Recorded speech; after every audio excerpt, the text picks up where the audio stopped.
Alors bienvenue à tous dans cette nouvelle vidéo. Je voudrais répondre à une question qui m'a été posée, à savoir pourquoi est-ce que le surdoué est à ce point enclin à froisser l'autre. Alors, il faut bien comprendre que le surdoué, lui, voit les choses derrière les apparences. Donc, autrement dit, il va voir les personnes avec leurs apparences, mais aussi ce qu'elles cachent. Il va essayer, en tout cas, de deviner ce que ça cache. Il va ressentir ce que ça cache de toute façon. Donc, autrement dit, il va chercher en fait l'authenticité des personnes. Il va être très sensible à tout ça, puisqu'il est en recherche permanente d'une valeur sociale. Il est en recherche permanente au niveau d'une recherche de sens. Et forcément au niveau des êtres humains également, et donc il va essayer de scanner les gens pour lire à l'intérieur d'eux ce qu'ils valent, pourquoi ils se comportent de cette manière-là, quelles sont leurs intentions, etc. etc.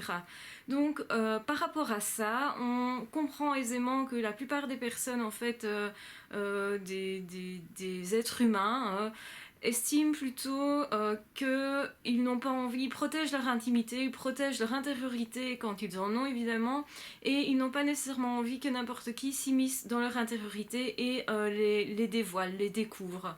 Alors le surdoué, lui par contre, il va avoir une certaine facilité à ce niveau-là.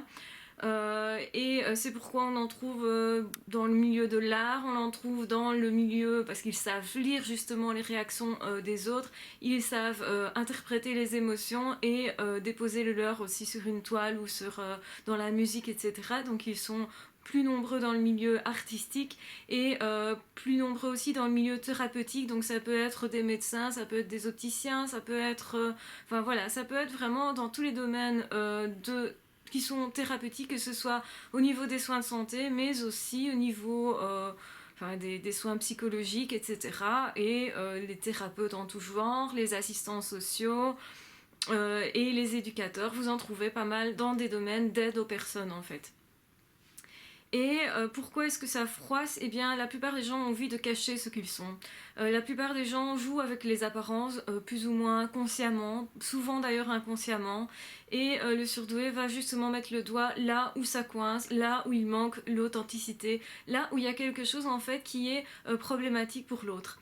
Alors, ça peut même froisser les surdoués entre eux, hein, ça veut dire simplement que cette lucidité qui n'est généralement pas de coutume, puisque la plupart des personnes n'ont pas cette lucidité-là, ne vont pas aller mettre justement le regard là où c'est un petit peu plus problématique.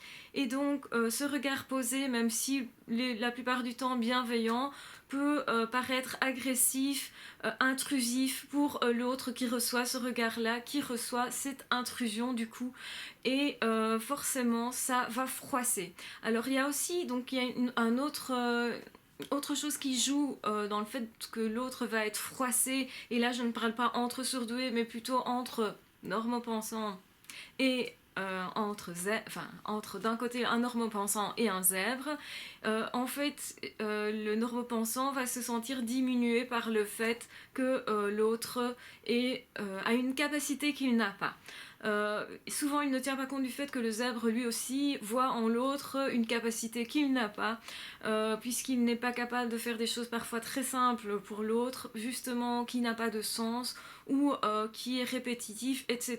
Donc il va se sentir mal adapté par rapport au normopensant, et le normopensant, lui, va avoir aussi, quand il est en tout cas conscient de l'intelligence de l'autre et qu'il met l'intelligence comme étant une valeur pour lui, ou le succès financier, le succès intellectuel, le succès à l'école, etc. Si tout ça pour lui c'est une valeur qu'il poursuit comme un rêve, il va voir l'autre comme étant fourni davantage par rapport à lui-même, et il va lui en vouloir parce que chacun n'est pas sur le même pied. Ce qu'il ne comprend pas évidemment, c'est que le surdoué généralement il amenuise ses compétences parce que justement il ne veut pas se servir de quelque chose qu'il aurait en plus éventuellement, sans comprendre que l'autre, ce qu'il a en plus, c'est d'être mieux adapté socialement, c'est de ne pas devoir apprendre tous les codes sociaux comme le surdoué doit parfois l'apprendre. Il doit comprendre comment fonctionnent les choses pour pouvoir les appliquer, même s'il les applique très vite une fois qu'il a compris. Le surdoué a cette facilité d'appliquer très vite les choses que n'a pas l'autre, le commun des mortels. Mais en même temps, il va devoir apprendre des choses qui vont parfois d'elles-mêmes pour le commun des mortels, justement. Et donc, en réalité, on comprend simplement que les forces sont partagées, mais souvent, il arrive fréquemment que la personne qui n'est pas surdouée, on va dire ça, ne voit pas d'un très bon oeil qu'on aille faire des tests de QI, qu'on aille mettre en évidence ce que c'est un surdoué, justement, qu'on les pointe du doigt, qu'il existe des associations, etc. Il y a même parfois, donc je dis pas tout le monde évidemment, mais il y a des personnes qui développent comme ça une haine contre les fédérations qui regroupent les surdoués, les personnes qui parlent des surdoués, les personnes qui essayent de mettre ça en lumière simplement pour aider les surdoués. Et qui considèrent que tout rassemblement est une secte, que tout rassemblement va être disproportionné et témoigne plutôt de quelque chose de malsain, que c'est forcément plutôt pathologique que ça en fait. Et malheureusement, les surdoués sont tentés de croire ça, puisqu'ils se sentent décalés, puisque même ont peur comment dire, ils ont l'impression qu'ils ne sont pas si bons que ça, et qu'à un moment ou à un autre, on va le découvrir. Et forcément, c'est complètement... Ils vont prendre pour argent comptant ce qu'on leur dit, et parfois justement ce discours qui vient du normopensant, qui est de dire mais non, les surdoués, en fait ça n'existe pas. Tout ça parce qu'ils n'ont pas envie de reconnaître qu'effectivement il y a des personnes qui fonctionnent différemment, et qui fonctionnent à un autre niveau de talent aussi, faut-il le dire, puisque les surdoués la plupart du temps n'ont pas que leur intelligence comme acquis. Enfin, si on peut parler d'un acquis, puisqu'on sait aussi que les zèbres peuvent facilement perdre leurs moyens, hein, de façon émotionnelle, s'ils sont perturbés au niveau émotionnel. Et c'est pour ça que c'est parfois compliqué et peut-être pas suffisant que de s'appuyer sur un test de QI. Parce que pour moi, il faudrait vraiment un test d'intelligence. Je pense qu'un test d'intelligence serait tellement meilleur. Et voilà. Je comprends aisément aussi qu'il y ait une sorte de rivalité entre les non-surdoués et les surdoués. Malgré ça, je trouve ça dommage, puisqu'évidemment, quand on sait tout ce qu'un zèbre peut amener au monde, puisque les grands inventeurs sont quand même souvent des zèbres, pas que, je pense, il y a quand même d'autres personnes qui ont des intelligences supérieures, hein, qui ont des originalités, une façon de penser originale également, créatrice également. Mais je pense que quand vous avez forcément la créativité, la capacité de résilience très forte, une empathie assez forte, une envie de sauver le monde, de sauver les gens de leur douleur, en fait, quand vous ressentez la douleur des autres, quand vous avez toutes les caractéristiques, pourquoi en plus aller passer un test de QI, ça ne va être qu'un indicateur supplémentaire, un critère de plus rempli. Mais je pense qu'il n'y a plus beaucoup de doutes sur le fait d'être surdoué ou pas. Effectivement, quand on voit des personnes, j'ai reçu un message et je vais en profiter aussi pour y répondre dans cette vidéo, c'est que soi-disant, quand on a vécu énormément de choses, alors c'est une idée vraiment, vraiment, vraiment énormément répandue, que quand on a vécu énormément de choses quand on était enfant, de choses traumatisantes, quand on a grandi dans une famille dysfonctionnelle à souhait. Je parle de sévices corporels, sévices éventuellement sexuels, des personnes qui ont grandi avec une PN, en tant que mère par exemple, parce que c'est le pire des deux cas, le père étant un petit peu moins... c'est un petit peu moins grave, même si c'est très grave aussi, et que malgré tout on s'en est sorti, et que malgré tout on continue d'espérer, et que malgré tout on continue de vivre, et que malgré tout on réussit dans ce qu'on fait, etc., etc. Je dis pas que c'est un chemin qui n'a pas été sinueux, c'est pas un chemin tout droit, on est bien d'accord, puisque chacun doit se relever, etc., prendre du temps pour ça, il y a des années qui ont été perdues, on est bien d'accord, mais quand on a cette capacité-là, et qu'en plus on se sent heureux, parce qu'évidemment on a pris le contre-pli de tout ça. Est-ce que c'est possible ça? Parce que beaucoup de personnes pensent que quand on a vécu dans des atrocités, pour pas le dire autrement, des atrocités et tout petit, et que ça a duré des années, et que malgré tout, beaucoup pensent, je pense, et beaucoup estiment ou pardonne à d'autres personnes parce que oh il a pas eu une enfance heureuse donc c'est normal qu'il ait ému comme ça. On entend ça souvent dans les procès, dans les films, dans un peu tout, et on excuse parfois les autres parce qu'ils n'auraient pas eu une enfance heureuse. Et au final, les personnes qui ont vécu tout ça qui n'ont pas eu tout ce qu'il faut, mais qui ont eu quand même une capacité de résilience immense, parce que la force de vie est quand même à l'intérieur de soi, quoi qu'il arrive, comme quoi c'est pas toujours donné par le milieu dans lequel on grandit, cette force-là. Elle peut évidemment être épaulée, être grandie, être valorisée et tout ça, mais si elle ne l'a pas été, c'est pas nécessairement que la personne n'en a pas fait quelque chose. Donc quand vous avez toutes ces capacités de résilience là, mais forcément on sait qu'il y a une intelligence derrière, qu'il y a une base ou quelque chose pour pouvoir extrapoler ça et pour avoir continué votre chemin et de façon glorieuse au final. Mais beaucoup de personnes pensent que c'est pas possible de survivre à ça, que c'est pas possible, qu'on ne se remet jamais. Et au contraire, moi, je pense être un exemple pour ça. J'ai pas détaillé toute ma vie et je le ferai pas. Enfin, je ne pense pas en tout cas parce que ça peut être compliqué, délicat, etc. Et puis j'ai des connaissances qui me suivent, qui ont trouvé mes vidéos, qui me suivent, donc ça aussi c'est un peu particulier, c'est récent, mais bon voilà, j'ai 2 personnes en tout cas qui m'ont dit clairement je sais ce que tu fais sur le net, je sais que tu fais des vidéos, etc. Donc voilà, maintenant c'est 2 personnes bienveillantes, donc ça ne pose pas de problème. Mais je disais simplement que effectivement si, je suis un exemple du fait qu'on peut se relever de beaucoup de choses, et même d'atrocités, et je pense qu'il faut un petit peu arrêter de s'excuser parfois, de se dire je n'ai pas réussi, ben oui mais c'est normal, j'ai pas eu une enfance heureuse, oui c'est normal, il m'est arrivé ça, ça, ça et ça, à l'école j'étais pas acceptée. Oui, ok. Alors c'est vrai que c'est pas le chemin le plus facile que de ne pas être accepté, que d'avoir eu des problèmes, etc. Et effectivement, il y a des personnes que ça bloque complètement, qui n'arrivent pas à s'épanouir, et c'est très dommage. Je trouve ça très dommage. Mais n'en faites pas une généralité, et n'allez pas dire que c'est normal, quand on vit ça, on ne s'en sort d'office pas. Je suis pas d'accord du tout. Je pense que c'est une idée qui est trop répandue, mais beaucoup trop. Et beaucoup de personnes qui ont vécu ça, du coup, se disent mais je ne m'en sortirai pas. Par contre, le jour où ils vont trouver une personne qui a vécu peut-être même pire qu'eux, et qui s'en sont sortis, je pense qu'alors là, ils sont obligés de se bouger. Ils sont obligés de enfin, j'allais dire se bouger le cul pour pas dire autrement, mais c'est vraiment ça. C'est vraiment se remuer avec une certaine niaque, avec une certaine rage. Et un certain côté cru au fond parce qu'on n'a pas le choix, et c'est ça. Euh, Si vous trouvez une personne qui l'a fait, pourquoi vous ne serez pas capable de le faire? Au moins vous avez un exemple sous les yeux comme quoi c'est possible, et ça peut mobiliser une recherche intérieure, de se dire mais comment cette personne a fait, au lieu de se dire ben non c'est pas possible et on arrête de penser. En fait à ce moment là, quand on se dit c'est pas possible, on s'arrête tout simplement et on ne cherche plus rien. On se dit juste bah je vais essayer de faire avec, tenir le coup jour le jour, mais on ne cherche plus vraiment à s'aider et à faire tout pour guérir, en se disant que mais un jour je serai peut-être mieux qu'avant, mieux que ce que j'ai vécu avant ça, enfin je, je m'exprime mal, mieux que cet événement traumatisant, hein, que ma vie sera mieux, plus glorieuse, plus gratifiante. Au niveau de mon bonheur, ben mon bonheur il va en prendre un coup, mais dans le bon sens du terme. Il va me permettre de monter d'un échelon, parce qu'au final c'est quand même ça.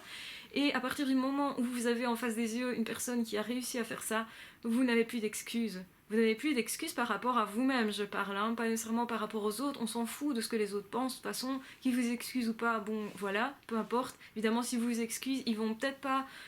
En fait, ça peut être de la gentillesse de vous dire oh je comprends, t'as vécu ça, machin. Ça peut être de la gentillesse et de l'empathie, tout à fait. Mais le problème c'est que si une personne fait ça et vous dit ok bah ouais t'as raison, tu saurais pas survivre à ça, ou tu saurais pas arriver à vivre heureux avec ça, c'est normal. Le problème c'est qu'il vous empêche de chercher une solution. Et si vous avez les capacités pour trouver cette solution, vous ne la trouverez pas juste parce que vous avez arrêté de chercher. Je pense que c'est très important, et c'est très important pour les zèbres, de se dire que bah, à certains moments, il faut quand même fournir des efforts. Même s'ils ont parfois eu trop l'habitude de ne pas devoir fournir vraiment d'efforts, de ne pas devoir chercher après quelque chose. Et c'est sûr, c'est pas confortable de devoir se dire il y a une solution et je ne l'ai pas. C'est inconfortable pendant tout un moment jusqu'à ce qu'on la trouve, jusqu'à ce qu'on trouve une solution acceptable pour soi, parce que notre solution n'est peut-être pas celle du voisin, et n'est pas du tout non plus la meilleure pour nous si on va chercher seulement ce que l'autre a fait. Ce que je veux dire, c'est que chacun va choisir la meilleure pour soi en fonction de son histoire, en fonction de sa personnalité, en fonction de qui je veux continuer d'être ou qui je veux éventuellement devenir à l'avenir après cet événement-là. Et à partir du moment où effectivement quelqu'un vous montre que c'est possible, eh bien vous n'êtes plus tranquille. On vous force un petit peu à vous dire ok, c'est de ma faute si je n'arrive pas à surmonter ça, c'est de ma faute, je suis responsable en fait. Et ben oui, ça fait mal d'être responsable, mais en même temps, ça vous pousse vers un meilleur. Et je pense qu'une fois que vous aurez dépassé ça, vous allez être fiers de tout ça. Et justement, je voulais ajouter que tous les enfants qui ont été maltraités, qui ont vécu des choses atroces, alors je ne veux pas nier cette atrocité, pas du tout, elle n'est pas acceptable. Et ils ont bien raison d'être tristes, d'être mal, etc. Et je comprends bien, je veux dire bien raison dans le sens, c'est légitime. Maintenant, choisissez de faire de ça quelque chose justement pour ne pas y perdre votre vie, votre santé et vos espoirs. Et donc, c'est-à-dire simplement votre qualité de vie, votre bonheur. N'allez pas mettre là-dedans, ne donnez pas à votre bourreau votre bonheur. Au contraire, allez reconquérir ça. Et de toute façon, une fois que vous aurez refait une conquête vers le bonheur, eh bien, vous saurez que vous avez vécu certainement l'une des pires choses au monde. Et justement, beaucoup me disent, mais je suis traumatisée par ça, je n'arrive plus à faire confiance, etc. Ce que je comprends très très très bien, parce que moi j'étais aussi quelqu'un qui a été bloqué longtemps par des situations qui n'ont pas été sympas à vivre. J'ai été parfois un peu bloquée à me dire mais je n'oserais plus faire confiance à force de connaître des personnes qui n'étaient pas super avec moi en amour par exemple, bien j'avais du mal à me dire mais un jour dans le couple ça ira. Je continuais de faire des efforts mais parfois je me disais oui c'est évident mais de toute façon ça va pas trop aller. Enfin j'avais du mal à y croire, du mal à ne pas en fait me protéger, etc. Et pareil dans l'amitié, avec, eh bien, vous connaissez mon parcours scolaire, les harcèlements, les trucs, enfin, dans tous les sens. C'est normal d'avoir ce manquement-là et de se dire à un moment donné, non, je me protège, je veux pas aller vers la personne. On se protège et c'est normal, mais je pense que quand vous avez traversé des épreuves qui sont au plus douloureuses possible, plus elles sont douloureuses justement, plus vous avez vécu dans une situation extrême, ou je dirais plutôt survivre, parce que c'est plutôt ça, survivre, eh bien, qu'avez-vous encore à perdre? Je veux dire, vous avez bravé le plus compliqué, le plus dur de la vie. Pourquoi avez-vous encore peur de quelque chose? Vous avez connu le pire et vous avez maintenant les armes pour vous en sortir si jamais ça vous retombe dessus. Alors évidemment, quand on a vécu des trucs comme ça, on est conscient que ça existe. Et justement, le fait d'être conscient, on a plus peur, on est plus anxiogène, etc. Alors l'anxiété est généralement une conséquence d'un problème vécu, effectivement, et de la peur surtout que ça recommence à un moment donné. Sauf que dites-vous bien que vous ne serez jamais dans la même situation aussi loin parce que vous êtes sorti de ça. Et soyez fiers de ça. Prenez le contre-pied justement de ce que vous avez vécu. Je ne le dirai jamais assez. Et vraiment, je ne vais pas vous laisser dormir si vous avez envie de vous dire j'ai vécu des choses tragiques donc je ne réussirai jamais. Eh bien, c'est bien mais c'est paresseux. Et justement, les zèbres ont une tendance paresseuse comme ça au niveau de la pensée. Pourquoi? Parce que enfant, si vous réussissiez à l'école facilement, vous avez appris que il était facile de résoudre des trucs et voilà, vous n'avez pas besoin de chercher. Puis vous rencontrez une difficulté, vous dites c'est parce que je ne suis pas capable de. C'est pas du tout ça. C'est simplement qu'il faut s'accrocher et qu'il faut apprendre que la persévérance paye. La persévérance est très importante à apprendre. Accrochez-vous et accrochez-vous bien. Parce que quand vous accrochez et que vous dépassez quelque chose, et un deuil ça prend longtemps, et sortir de traumatisme ça prend du temps. Mais à un moment donné, plus vous faites un pas vers une guérison, plus vous allez être heureux, et plus votre bonheur, votre niveau de bonheur a dépassé ce que vous avez connu. Et oui, ça vaut la peine de vivre cette expérience-là. Et oui, les traumatismes, quelque part, c'est une crasse, une fameuse. Et je ne suis pas du tout pour. Mais vous pouvez en faire quelque chose. Alors faites-en quelque chose seulement. Je vais vous pousser vers ça. Et forcément, je sais que tous les zèbres ont cette capacité de résilience. Et que chacun ne l'utilise pas forcément justement parce qu'ils n'ont pas appris que parfois, c'est difficile. Parfois, on n'a pas la réponse à tout, on ne trouve pas comme ça en claquant des doigts, et qu'il faut persévérer pour apprendre quelque chose. Si vous avez été un cancre quelque part, il ne tient qu'à vous de vous accrocher plutôt que d'abandonner. Vous avez le choix et tous les jours, et vous avez le choix tous les jours si vous avez abandonné quelque chose d'y revenir. et pour pouvoir enfin arriver à un résultat bien meilleur que ce que vous espériez. Pour ça, il faut s'accrocher. Euh, je ne sais plus qui me disait, voilà, j'aimerais bien apprendre à jouer du piano. Alors le début au piano c'est très facile parce qu'on apprend les notes, parce qu'on apprend les temps.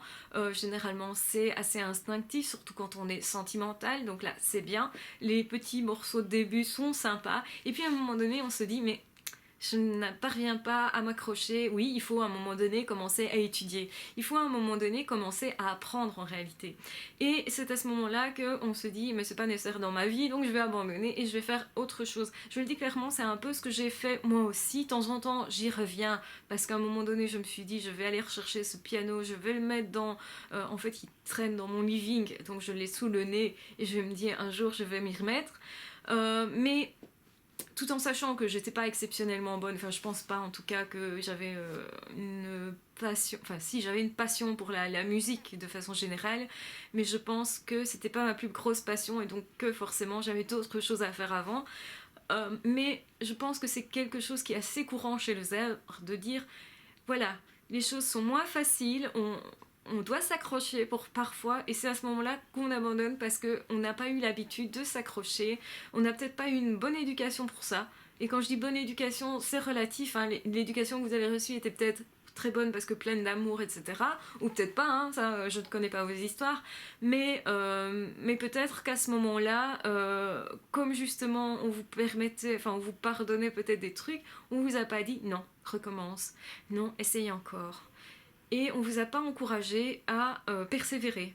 Et ça, c'est vraiment très très important pour un zèbre en tout cas. Je pense que on n'arrive à rien sans persévérance. Si vous connaissez mon trajet au niveau des études, j'étais quelqu'un qui était persuadé que je ne ferais jamais d'études supérieures. Je me sentais nulle. En fait, je pensais être un cancre. Parce que ben, j'ai jamais eu des points formidables. Enfin, si, j'ai eu un moment des points formidables, mais je ne les attendais plus, on va dire, parce que ben voilà, je voulais plutôt me fondre dans la masse quand j'étais petite, etc. Et puis au final, je suis parvenue à dépasser tous les échecs possibles au niveau des études. Donc c'est-à-dire, je suis parvenue à me dire un jour, ok, je vais faire des études supérieures. Et en plus, quand on sait, ben, j'ai fini par les réussir. C'est par persévérance. Je le dis clairement. Je n'aurais pas persévéré, je n'aurais pas eu. C'est tout simple. Quand on y pense, si vous voulez vraiment quelque chose, persévérez. Et choisissez bien ce que vous voulez. Choisissez bien. Choisissez votre passion. Choisissez là où votre cœur est. N'allez pas prendre un truc qui vous fera briller en société, mais qui ne vous apportera rien. Ça, ce n'est que pour maîtriser mieux les apparences. Et effectivement, on est tous impactés par ça. Hein. On est dans une société qui fonctionne sur le mode de l'apparence. Je l'ai déjà dit plein de fois. Et comme nous sommes assez malléables, nous les zèbres, qu'est-ce que on a tendance à faire? Eh bien, nous avons tendance à suivre le petit troupeau et à vous faire plaisir aux autres. Et c'est pour ça que je dis, choisissez vraiment quelque chose qui vient de vous, qui vous passionne vous, qui va enrichir votre vie, qui va vous permettre de vous développer, de vous faire mieux confiance. Et généralement, une porte ouvre une autre. J'ai constaté ça dans ma vie et c'est encore récent qu'une porte ouvre une autre. Quand vous commencez à vous faire confiance pour un machin, un petit machin, eh bien, vous commencez à vous faire confiance aussi pour un autre truc parce que vous vous dites, tiens, j'ai réussi ce truc-là, mais alors est-ce que j'étais pas capable finalement de faire peut-être aussi ce truc que j'aimais bien? Et puis vous allez vous tester et vous tester encore. Et forcément, les réussites va créer d'autres réussites. C'est un peu. On connaît tous l'effet boule de neige dans le mauvais sens du terme. Généralement, quand il y a un truc qui va pas, c'est un petit truc, puis ça devient un plus gros truc, et puis encore un autre, et ça s'amplifie comme ça. Eh bien, il y a exactement la même situation, mais dans le sens opposé. Je pense qu'on n'en parle pas assez. Effectivement, cette façon de voir les choses va vous permettre de réaliser davantage vos rêves. Et non, c'est pas un chemin facile. Vous aurez peut-être l'impression que vous ne valez rien parce que vous êtes devant un mur, parce que à un moment donné, vous allez devoir mettre à l'épreuve votre créativité justement et vous dire mais qu'est-ce que je peux faire, qu'est-ce que je peux trouver comme solution face à ce problème-là parce qu'il vous énerve. Ce problème vous énerve et si vous êtes zèbre, vous allez ruminer et ruminer et ruminer. Et c'est vrai que c'est désagréable, c'est super désagréable d'avoir un problème sans avoir de solution, surtout si on ne la trouve pas très vite, et puis vous allez mettre de temps à la trouver, et puis vous risquez d'abandonner, mais justement, apprenez à persévérer, parce que là est la clé de beaucoup de choses aussi, et donc je trouve important de faire une vidéo qui vous donne ce conseil, et je pense en être un exemple vivant, et je pense qu'on ne peut... Enfin, ça c'est mon optique, certaines personnes ne sont pas d'accord avec ça, hein, mais je pense que vraiment on peut aider quelqu'un à partir du moment où on a fait le chemin en ce sens-là. Donc si on a vécu quelque chose et qu'on s'est sorti de quelque chose, à ce moment-là, on peut être efficace pour aider quelqu'un à se sortir de cette même problématique. Voilà, donc persévérez, n'abandonnez pas, tout n'est pas si simple, tout ne doit pas s'acquérir juste en claquant des doigts. Donc apprenez à faire des efforts, apprenez à être dans une réflexion qui ne vous donne pas tout de suite la réponse, mais qui va vous apporter beaucoup de choses. Donc je vais vous laisser ici, je pense que la vidéo est assez longue, puis je vois que ma batterie est un petit peu faible. Donc on se retrouve de toute façon pour d'autres vidéos. Je vous embrasse très fort et on se retrouve très vite pour d'autres vidéos sans problème. N'hésitez pas à me poser des questions donc sur les sujets de mes vidéos bien sûr. Et voilà, je ferai ce que je peux pour y répondre. À très vite et portez-vous bien.